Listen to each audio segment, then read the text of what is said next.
दोस्तों नमस्कार। बहुत बहुत स्वागत, बहुत बहुत अभिनंदन। आपका दोस्त, आपका दोस्त ओंकार पांडे अपने चैनल ओंकार पांडे, एस्ट्रो ओंकार पांडे के साथ आपके सामने प्रस्तुत हुआ हूँ। आज का विषय है कि अगर आपको भी डर सताता है काले जादू का, टोने टोटके का, तो बस 5 उपाय बताऊंगा। इन 5 उपायों को इस नवरात्रि में करें और इन सारी बाधाओं से मुक्ति पाएं।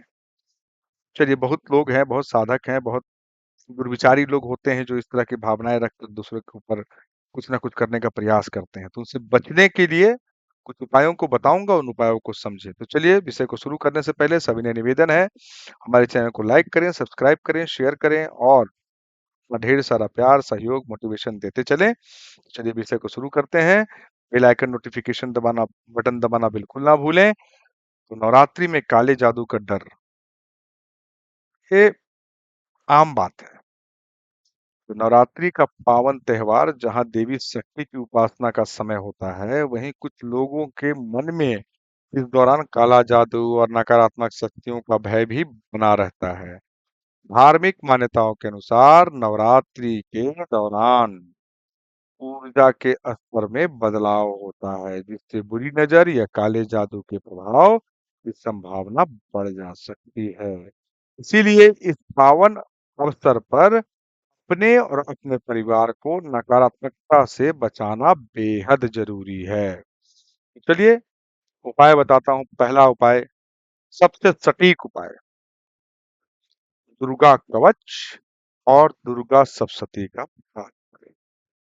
नवरात्रि के में दुर्गा कवच का जाप करने से या फिर दुर्गा कवच का पाठ करने से आपको दिव्य सुरक्षा मिलती है।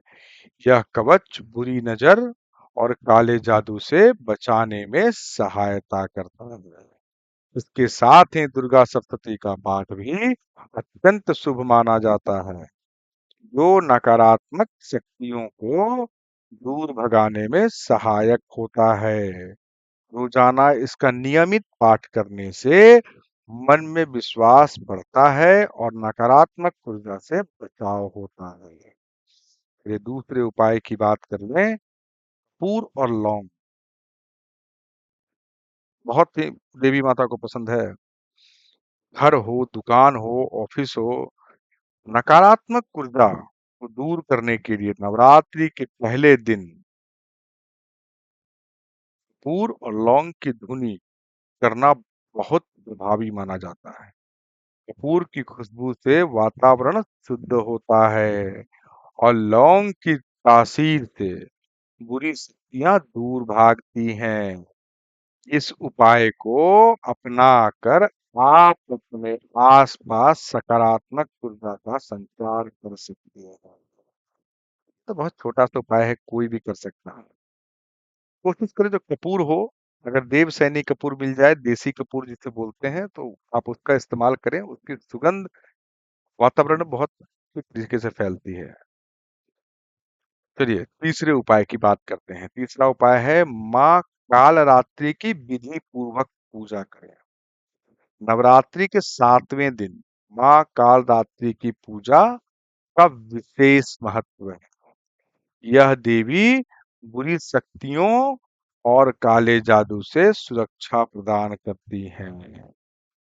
उनकी उपासना से मानसिक और आध्यात्मिक रूप से भी मजबूती मिलती है। इसीलिए इस दिन उनकी विधि विधान से पूजा करना अत्यंत लाभकारी होता है।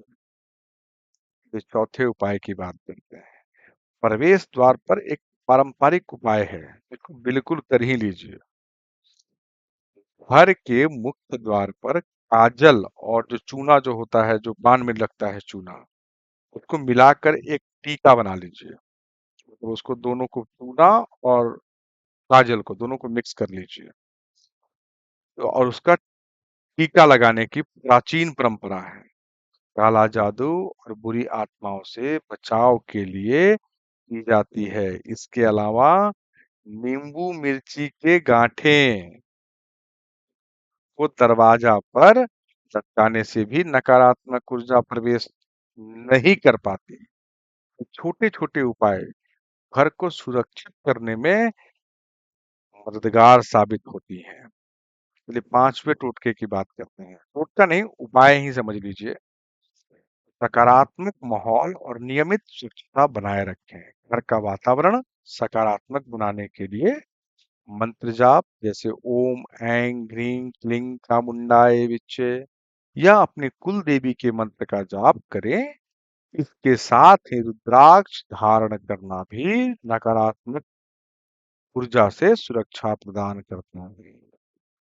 नवरात्र के दौरान घर की साफ सफाई पर विशेष ध्यान दें और वास्तु शास्त्र के अनुसार समुद्री नमक से फर्श पोंछना भी शुभ माना जाता है। आयोडीन युक्त और सेंधा नमक और काले नमक से नहीं, समुद्री नमक से। यह सभी उपाय मिलकर आपके घर में सकारात्मक ऊर्जा का संचार करते हैं। ये जो मैंने 5 उपाय बताए वो बहुत आसान आसान उपाय हैं, हर कोई अपना सकता है और ये जादू टोना टोटका इन सारी चीजों को अपने घर के अंदर प्रवेश होने से या फिर अपने अंदर प्रवेश होने से बचाव कर सकता है। तो चीजें आशा करता हूँ आपको समझ में आई होंगी और आप इसको इस अनुरूप अपने घर में अपनाएंगे। चलिए, मेरा बोलना आपका सुनना अगर सार्थक है तो करना क्या है, नवरात्रि के पावन पर्व के अवसर पर हमारे चैनल को लाइक करें, सब्सक्राइब करें, शेयर करें और बेल आइकन नोटिफिकेशन बटन दबाना बिल्कुल भी ना भूलें। साथ के साथ ऑल वाले ऑप्शन को भी सेलेक्ट करें जिससे कि इस तरह के रोचक वीडियोस आपके पास समय पर पहुंच सके। चलिए, जिन्होंने सब्सक्राइब कर लिया है उनको बहुत बहुत धन्यवाद। कमेंट सेक्शन में जाकर माता रानी का जयकारा लगाएं या फिर हर हर महादेव जय श्री राम लिखें। ना कुछ समझ आए तो अपने इष्ट का जयकारा भी लगा सकते हैं आप, लेकिन लगाइए जरूर। अब वीडियो को लाइक जरूर कीजिएगा और इसी के साथ अपनी वाणी को विराम देता हूँ। चलिए, हर हर महादेव जय श्री राम। बहुत बहुत धन्यवाद सभी श्रोतागणों को जो मेरा वीडियो सुनते हैं और इस अनुरूप अपने जिंदगी में चीजों को अपना रहे हैं। बहुत बहुत धन्यवाद।